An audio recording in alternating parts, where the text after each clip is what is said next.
yaradılan Asan Süni İntellekt platformasının Asan AI Hub təqdim etmə mərasimi keçirilir.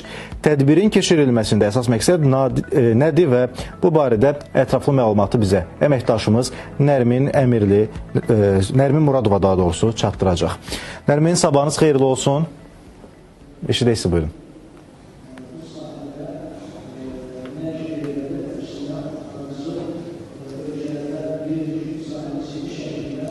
Salam İslam, hər vaxtın xeyir olsun, səni və izləyicilərimizi salamlayıram. Bəli, sənin də qeyd etdiyin kimi bugün Asan Süni İntellekt platformasının təqdimat mərasimi keçirilir. Platformanın əsas məqsədi dövlət qurumları, eləcə də özəl qurumları, fərdi istifadəçiləri vahid bir rəqəmsal platformada bir araya gətirməkdir və həmçinin qeyd edeyim ki, Asan Süni İntellekt platforması həm özəl dövlət qurumları, həm də universitetlər arasında bir körpü rolunu oynayacaq. İstəyərdim platforma haqqında ətraflı məlumatı Asan Süni İntellekt platformasının rəhbəri Ləman İbrahimova bizə versin. Buyurun Ləman xanım. Salam, hər vaxtınız xeyirli olsun. Çox sağ olun gəldiyiniz üçün. Bu günlər sizin də qeyd etdiyiniz kimi biz süni intellektə açıq innovasiya hər kəs üçün körpü tədbirində toplaşmışıq və burada Asan AI Hub-ın açılış mərasimini qeyd edirik və bu platformanın əsas məqsədi ondan ibarətdir ki, dövlət sektoru, biznes subyektləri, startaplar, daha sonra tədqiqatçılar, elmi araşdırmalar mərkəzi, onlar arasında biz körpü rolu oynayaraq hər birinə vahid platformada istifadəçilərimiz üçün təqdim eləyə bilək.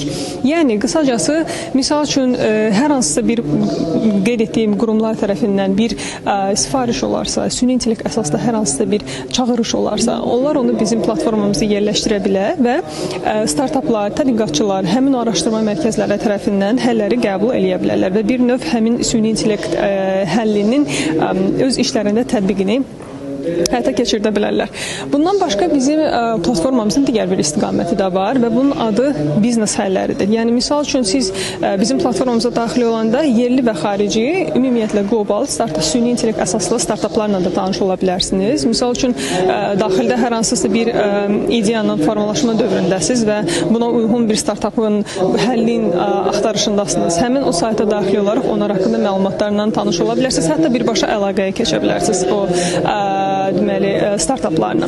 Amma bizim işimiz bundan yekunlaşmır. Həmçinin də maarifləndirmə, təlimləndirmədə əsas istiqamətlərimizdən biridir. Platformada süni intellekt kursları təqdim olunur. Hansılarını ki, biz qlobal platformalarla əməkdaşlıq çərçivəsində həyata keçiririk. Yəni, misal üçün, Apolitical, Helsinki-də Elements of AI, AI Academy Asia, bunların hamısının təklif etdiyi kurslar bizim platformamızda təqdim olunubdur və bizim istifadəçilərimiz onlardan ödənişsiz halda istifadə edib maariflənə bilərlər, sertifikatlarını ala bilərlər bu sahə üzrə. Dediyim kimi, elm tədqiqat mərkəzləri ilə də yerli və xarici universitetlərlə işləyirik və əgər ki, bizim Azərbaycanlı gənclərimiz tədqiqatçı işi ilə, tədqiqat işi ilə məşğul olmaq istəyirlərsə, bizim platformamızdan istifadə edərək öz profilləri barəsində orada məlumatları yerləşdirə bilərlər və həmçinin də tədqiqat sorğusu vermək istəyən müəssisələr də bizə platforma vasitəsilə müraciət edə bilərlər ki, biz də onların süni intellekt əsaslı çağırışlarına həll tapa bilək.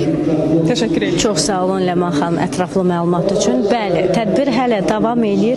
Bir sözlə belə aydın olur ki, Asan Süni İntellekt platforması hər kəs üçün bir körpü rolunu oynayacaq. Tədbir boyunca texnoloji problemlər və onların həlli istiqamətində də eyni zamanda müzakirələr aparılacaq. İslam, hələlik bizim tədbirdən sizə çatdıracaqlarımız bu qədər. Buyur, söz səndədir. Teşekkürler Nərmin, çox sağ olun, uğurlar arzu edirik həm tədbirin belə desək gündəliyinə, həm də sizin özünüzə. Əziz tamaşaçılar, biz isə buraxılışımıza davam eləyək. Deməli,